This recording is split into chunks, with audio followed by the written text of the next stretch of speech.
तो आइए अब मैं इसमें आगे बताता हूं आपको। आगे है परमाणु के मूल कण।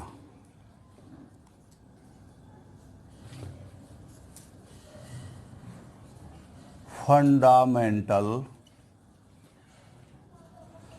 Particle of atom.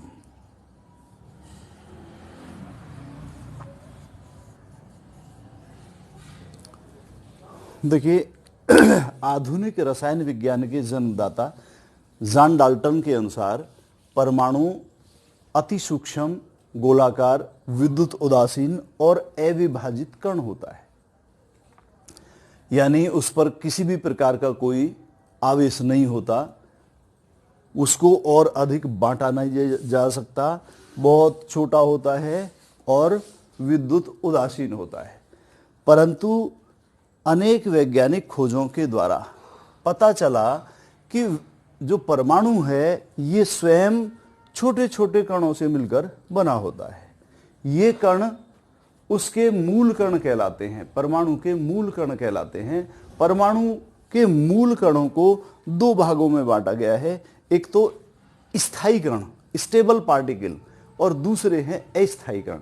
स्थायी कण उनको कहते हैं जिनका परमाणु के अंदर या परमाणु के बाहर अपना पूर्ण अस्तित्व या जीवन काल होता है, वो कहलाते हैं परमाणु के स्थायी मूल कण।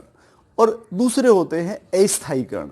अस्थायी वो होते हैं जिनमें परमाणु के अंदर या परमाणु के बाहर उनका क्षणिक अस्तित्व होता है, अर्थात उनका जीवन काल कुछ ही क्षणों का होता है और उस समय के बाद वो नष्ट हो जाते हैं। तो ये कहलाते हैं परमाणु के अस्थायी कण। तो देखिए, स्थायी कणों में स्थायी कण यानी स्टेबल पार्टिकल जो होते हैं उनमें इलेक्ट्रॉन, प्रोटॉन और न्यूट्रॉन ये मुख्य हैं स्टेबल पार्टिकल में।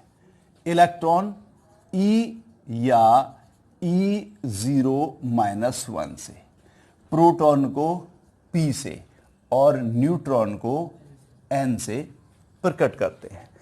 P से भी करते हैं, प्रोटॉन को 1H1 से भी करते हैं, N से या N01, इस तरीके से। ये न्यूट्रॉन, ये प्रोटॉन और ये इलेक्ट्रॉन। जो अस्थायी कण है, अस्थायी कण या unstable particle,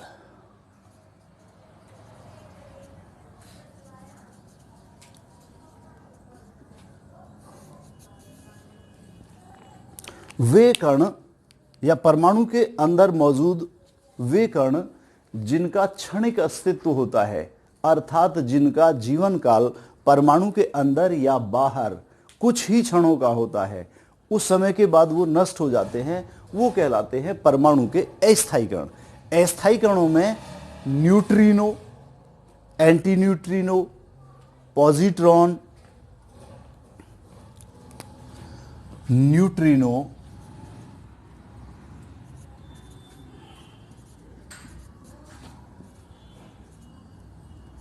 anti neutrino,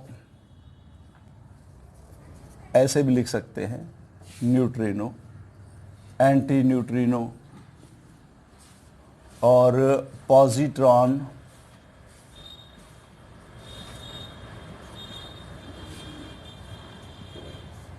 positron, पाई मैसॉन, पाई मैसॉन। पाई मैसॉन भी कई तरह के होते हैं, धन पाई मैसॉन, ऋण पाई मैसॉन, उदासीन मैसॉन। ये परमाणु के अस्थायी कण होते हैं। एक बार फिर सुन लीजिए, स्थायी कौन से होते हैं? जिनका परमाणु के अंदर या बाहर पूर्ण जीवन काल होता है, यानी ये अपने वास्तविक अवस्था में रहते हैं। अस्थायी वो होते हैं जिनका क्षणिक अस्तित्व होता है, अर्थात परमाणु के अंदर या बाहर ये कुछ ही समय रहते हैं, उसके बाद ये नष्ट हो जाते हैं। अब देखिए, इसके बाद आपको बताएंगे जो परमाणु के स्थायीकरण हैं उनकी खोज कैसे हुई थी, ये समझ लीजिए आप। पाई मैसन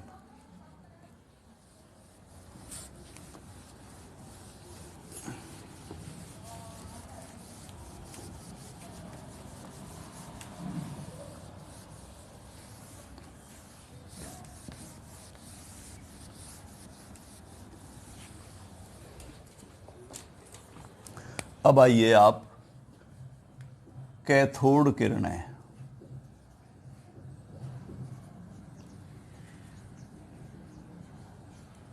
या इलेक्ट्रॉन की खोज।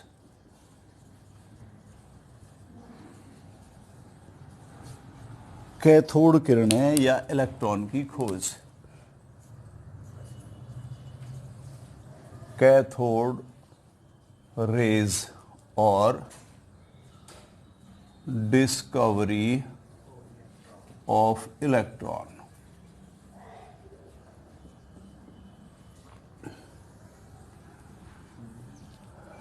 सन 1859 में जूलियस प्लकर नाम के एक साइंटिस्ट ने एक्सपेरिमेंट किया था। सामान्यतः आप जानते हैं कि जो गैसें होती हैं वो विद्युत की कुचालक होती है। मान लो विद्युत धारा का तार, एक तार है जिसमें विद्युत धारा बह रही है, अगर आप उसको अलग कर देंगे तार को तो विद्युत धारा प्रवाहित नहीं होती है, लिंक टूट जाता है। कारण क्या है कि जो वायु है या गैसें हैं उसके बीच में है तारों के, वो विद्युत की कुचालक होती है, उसमें विद्युत धारा का प्रवाह नहीं होता है। तो इस तरह का एक एक्सपेरिमेंट जूलियस प्लकर ने किया था। क्या था एक्सपेरिमेंट, समझ लीजिए आप। उन्होंने कठोर कांच की लगभग 1 मीटर लंबी एक विसर्जन नली ली और इस विसर्जन नली में उन्होंने धातु के 2 इलेक्ट्रोड लगाए।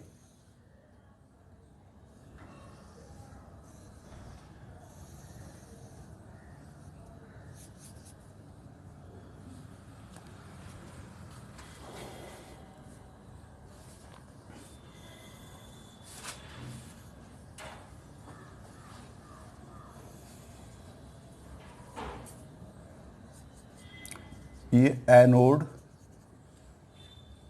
ये है डिस्चार्ज ट्यूब।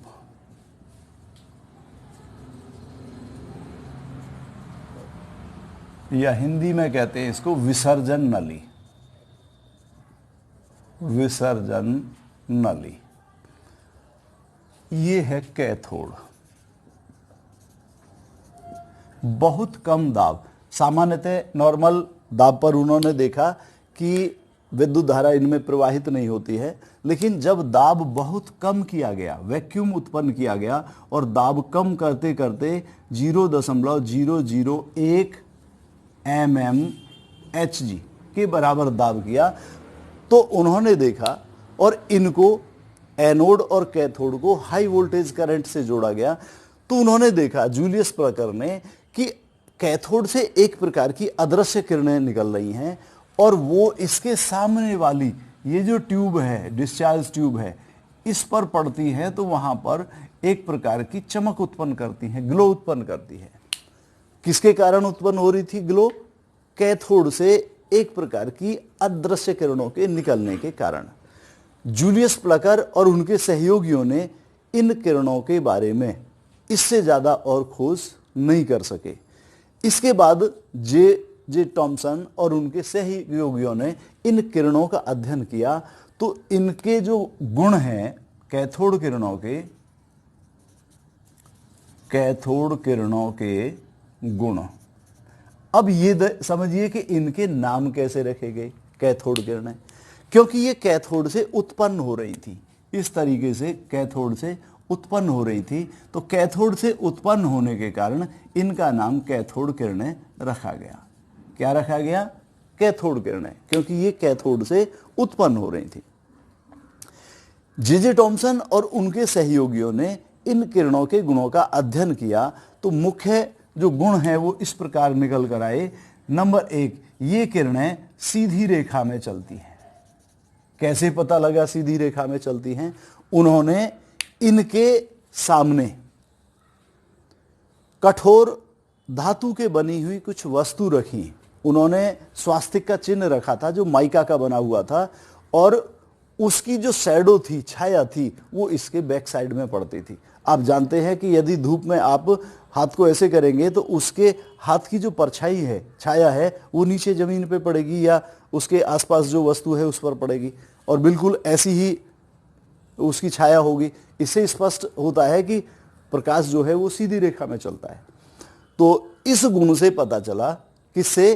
कि इनके रास्ते में माइका का बना हुआ स्वास्तिक का चिन्ह रखा तो उसकी जो शैडो है इसके ऊपर पड़ी, परछाई इसके ऊपर पड़ी, तो जिससे स्पष्ट हुआ कि ये किरणें सीधी रेखा में चलती है। दूसरा गुण है कि ये किरणें छोटे छोटे द्रव्य कणों से मिलकर बनी होती हैं। ये कैसे पता चला? जे थॉमसन और उनके सहयोगियों ने इन किरणों के रास्ते में घर्षण रहित पहिया या पिन व्हील रखा। किस तरीके से रखा उन्होंने? कि एक पहिया जिसमें घर्षण ना के बराबर था, इस तरीके से रखा।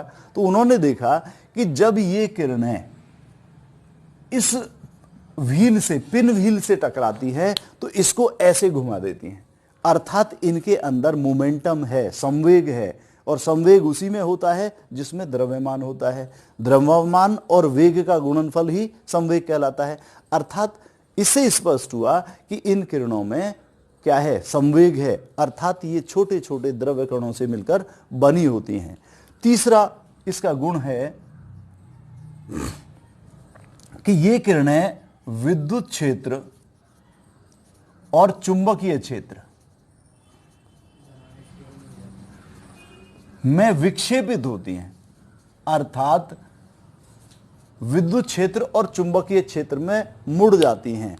यदि इनको विद्युत क्षेत्र में रखते हैं तो मान लीजिए इधर हमने विद्युत आवेशित प्लेट लगा दी इस तरीके से, मान लीजिए ये धनात्मक प्लेट है, तो उन्होंने देखा कि ये किरणें ऐसे धनात्मक प्लेट की तरफ को विक्षेपित हो जाती हैं, डिफ्लेक्ट हो जाती हैं, या सीधे शब्दों में कह दें हम मुड़ जाती हैं।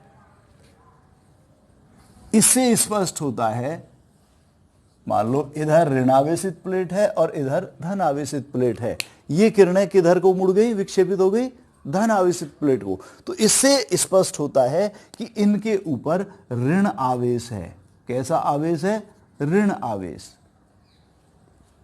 और बाद में ज्ञात हुआ था कि इन पर जो ऋण आवेश है वो 1.6 × 10⁻⁻19 कूलाम्ब का आवेश है।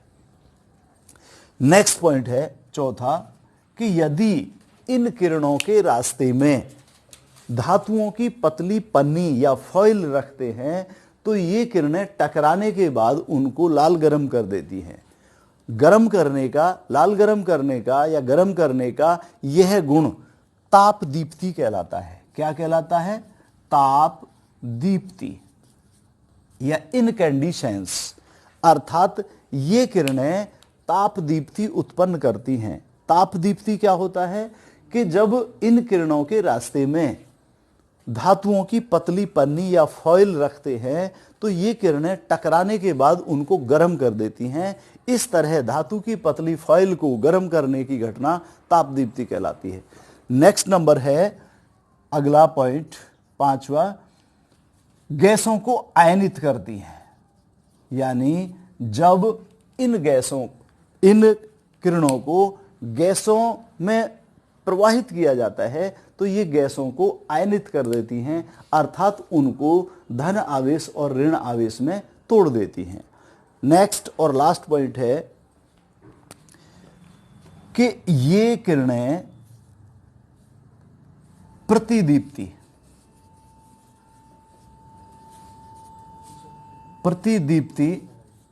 वे स्फुरदीप्ति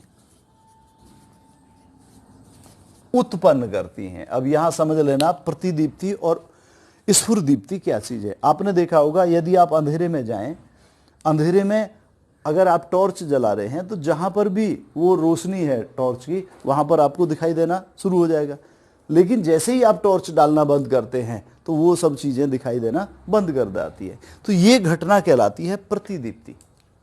समझ आया क्या कहलाती है? प्रतिदीप्ति।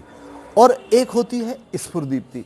आपने ऐसा भी देखा होगा कि रात में जो आपने कोई प्रकाश डाला किसी वस्तु पर तो इतने तो वो चमकती रहेगी, और यदि प्रकाश डालना बंद कर दें, वो चमकना बंद कर दे, तब तो ये गुण कहलाता है प्रतिदीप्ति। लेकिन प्रकाश डालना बंद करने के बाद भी वो वस्तु चमकती रहे तो ये कहलाता है स्फुरदीप्ति। आपने देखा होगा घड़ी की सुइयां हैं या वो होते हैं ना रात को चमकने वाले जो संकेतक होते हैं रोड पर, तो वो इसी तरीके से चमकते हैं। तो इस तरीके से ये किरणें प्रतिदीप्ति और स्फुरदीप्ति दोनों उत्पन्न करती हैं। तो ये इन किरणों के मुख्य गुण हैं। आप समझिए एक बार फिर ध्यान से।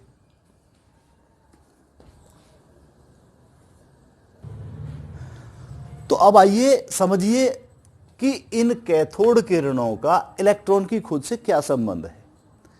देखिए जे टॉमसन और उनके सहयोगियों ने देखा कि ये जो कैथोड किरणें हैं ये छोटे छोटे द्रव्य कणों से मिलकर बनी होती हैं, और मैंने बताया था कि इनके ऊपर कितना आवेश होता है? माइनस का 1 इकाई ऋण आवेश, यानी 1.6 इंटू 10 की पावर माइनस 19 कूलाम्ब आवेश होता है इतना। और इनका जो द्रव्यमान होता है वो होता है 9.1 इंटू 10 की पावर माइनस 28 ग्राम। यदि हम किलोग्राम में करें तो 3 घातें बढ़ जाएंगी, माइनस में 31 हो जाएगा। तो अब समझिए इलेक्ट्रॉन की खोज से इनका क्या संबंध है, यानी इलेक्ट्रॉन को किस तरीके से हम समझा सकते हैं। इलेक्ट्रॉन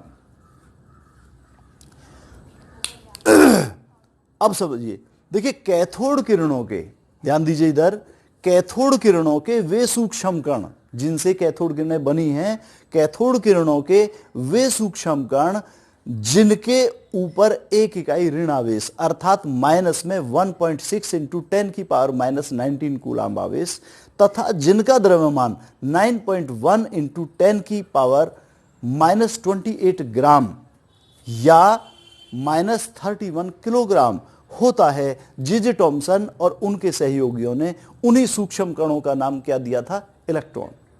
और बताया था कि इलेक्ट्रॉन प्रत्येक तत्व का एक मूल कण होता है, अर्थात प्रत्येक पदार्थ के अंदर ये इलेक्ट्रॉन जो कण है ये मौजूद होता है, और इसको E या E0-1 से प्रकट करते हैं। तो एक बार फिर इसकी डेफिनेशन सुन लीजिए। कैथोड किरणों के वे सूक्ष्म कण जिनके ऊपर 1 इकाई ऋण आवेश अर्थात इतना आवेश और जिनका द्रव्यमान 9.1 इंटू 10 की पावर माइनस 28 ग्राम होता है, जे टॉमसन और उनके सहयोगियों ने इन सूक्ष्म कण, कैथोड किरणों के इन सूक्ष्म कणों का नाम क्या रखा था? इलेक्ट्रॉन। और बताया था कि इलेक्ट्रॉन प्रत्येक पदार्थ का मूल कण होता है, अर्थात प्रत्येक पदार्थ इलेक्ट्रॉन से मिलकर बना होता है, और इलेक्ट्रॉन को किससे प्रकट करते हैं? E या E0-1 अर्थात इसके ऊपर माइनस का चार्ज होता है और द्रव्यमान न के बराबर होता है, बहुत कम। आगे बताएंगे फिर इससे आगे।